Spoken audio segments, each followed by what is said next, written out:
Financial Times has claimed that big investors ignore proxy advisors on controversial votes, which can lead to frustration when other shareholders are trying to pursue change and governance improvements.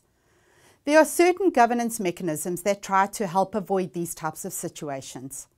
The Organization of Economic Cooperation and Development first published the OECD Principles of Corporate Governance in 1999, and since then these have been updated twice, with the latest release being in September 2015. These are called the G20 OECD Principles of Corporate Governance, as they were endorsed by both the OECD Council and the G20 Leaders Summit. The OECD principles are written and directed towards government or policymakers who write up the laws and regulations within specific jurisdictions. These principles are aimed at providing international best practices, which will serve as a benchmark for individual legislatures to ensure that new requirements are aligned with these best practices. As such, the OECD principles take a principle-based approach, offering a guideline or framework rather than a set of strict rules to follow. The OECD Principles of Corporate Governance are made up of 6 core principles: ensuring the basis for effective corporate governance framework, the rights and equitable treatment of shareholders and key ownership functions, institutional investors, stock markets and other intermediaries, the role of stakeholders in corporate governance, disclosure and transparency, and the responsibilities of the board. To understand the principles properly, you need to ask yourself the following questions. What is the intention or desired result of this principle? What is it aiming to achieve? And how are the goals of each core principle going to be achieved? This will give you a good working knowledge of why the principle is there and what are the recommendations to achieve this principle. As an example, let's look at core principle 2.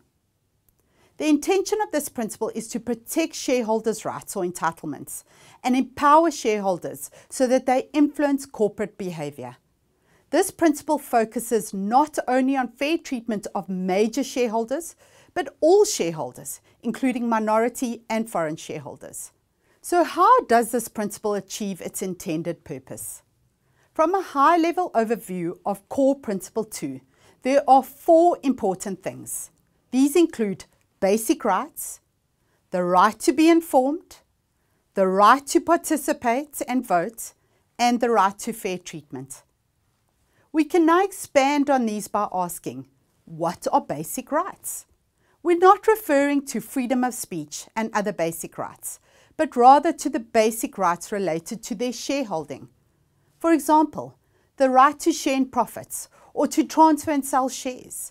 These are the primary reasons why people buy shares, so it makes sense that these are the basic rights given to shareholders.